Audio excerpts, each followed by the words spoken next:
Hey, welcome to Joey's Hi-Fi shop. Today we're doing some record recommendations. This is a loosely put together recommendation, not in that it was loosely curated. It was more that I kind of got going on this theme of female pop music that I've really enjoyed over the decades. And that can mean anything from 80s, 90s, all the way to today. And so I wanted to share this collection that I have here. And I'm going to try and go through them somewhat quickly. But this is La Rue. This came out around, what does this say here, 2009. If you've never heard this album, it's really great. It's kind of what I would call almost like an indie pop female vocalist, and very much part of that EDM sound from that era, and a pretty seminal album. You can listen to it all the way through. I think In for the Kill is probably the most popular one, but Tiger Lily. I mean, there's just a fascination. There are all these really fun songs that are reminiscent of kind of that Madonna, Lady Gaga, and a lot of other pop sounds, but the sophistication of the beats really kind of is what makes it kind of more into an indie pop album, in my opinion. The other one I have here is an oldie but goodie, No Doubt, Return of Saturn. And this is going to be Gwen Stefani. And this album is really fun. Ex-Girlfriend is probably my favorite song on here by far. And if you've never heard this album, it came out in 2000. I wouldn't say this is their best album, but I would say that this is a really fun album for that era. Then you have No Doubt's Rocksteady. This came out in, let's see if I can read here. Whoa, this is really small print. This came out in, I want to say around 2002, 2003, 2001. There we go. So right after Return for Saturn. And this album you can listen, I think, all the way through. This is very seminal Gwen Stefani. This is right before she broke out into her own solo albums. And it's a really, really good album. I mean, you know, it's got Hella Good, Hey Baby, just lots of fun. Platinum Blonde Life, Waiting Room, Rocksteady. Just if you've never listened to this album again, and again, all of these are on streaming, so from today, you never go wrong with some Lana Del Rey. This is more on the acoustic side, less electronica pop, but this is another one of those really great seminal albums.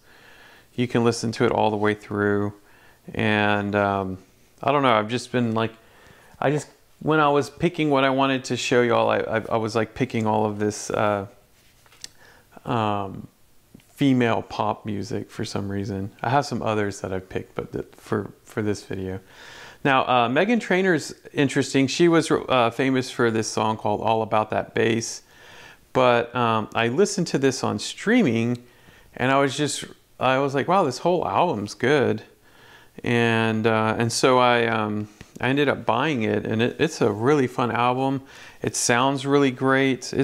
I don't know, it was, judge me, you know, it's great. I have a good time with it.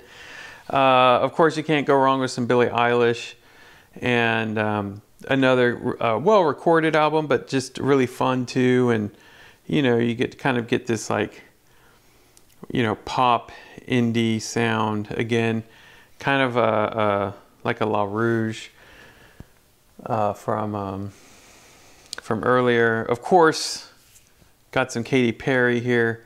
This is just self-indulgent, fun pop music. But again, sounds really good, and it's a fun album in general. I mean, it's just neat. I like it, and the songs are really fun. I mean, I don't know. At least for me, I can listen to this whole album. It's great. Yeah, I have like no shame today. So some Lady Gaga, Joanne. This album's pretty fun. I enjoy listening to it. But there are a lot of other albums by Lady Gaga.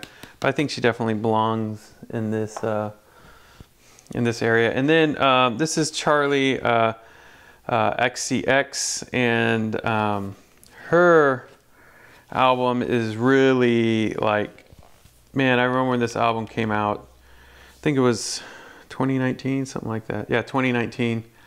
And it's hit really hard, and it's again one of those kind of like EDM centric female vocal albums that is just great.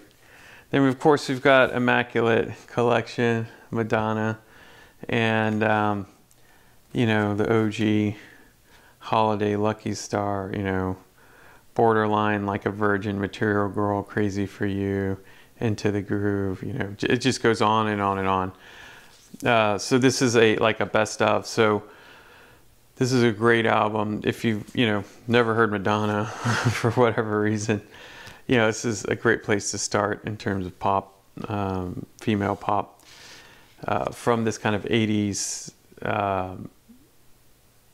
electronic sound again. You know, there are a lot of pop, obviously a lot of pop music before in the 50s, 60s, 70s, but this is kind of this era that I really like. Now this album I saved for last because it's a really weird album. It's Britney Spears, Femme Fatale, and it's really, really, really good in my opinion. Of all of these albums, I would venture to say that this album is representative of so much in all of the other albums. If you remember this era, this is 2010 probably, 2011. You know, EDM was just blowing up. The sounds, the beats, the samples, the songs, the lyrics, the provocativeness, like really foreshadowed, in my opinion, a lot of what we hear even in music today. So if you've never listened to this one, check it out. Other than that, you know, that's what I've got to share today. I hope y'all enjoyed some of these recommendations. I was speaking to one of my colleagues, William Connor. I'm going to be putting together some podcast / interviews for this channel, where I'm going to interview music ethnologists about what it means to collect vinyl. Like, how do we explore genres? Like, you know, it's one thing to talk about hi-fi. It's another thing to talk about like the tech specs and the equipment that we get in. But, you know, I thought it would be really interesting if we also talk about like, why do we collect and how do we collect? Not like how you should collect, but like, how do we start collecting? How are we developing our tastes, and how do we travel to these different, you know, different songs and albums and musicians and genres that we run into. So I hope you enjoyed this little preview, and y'all have a wonderful day.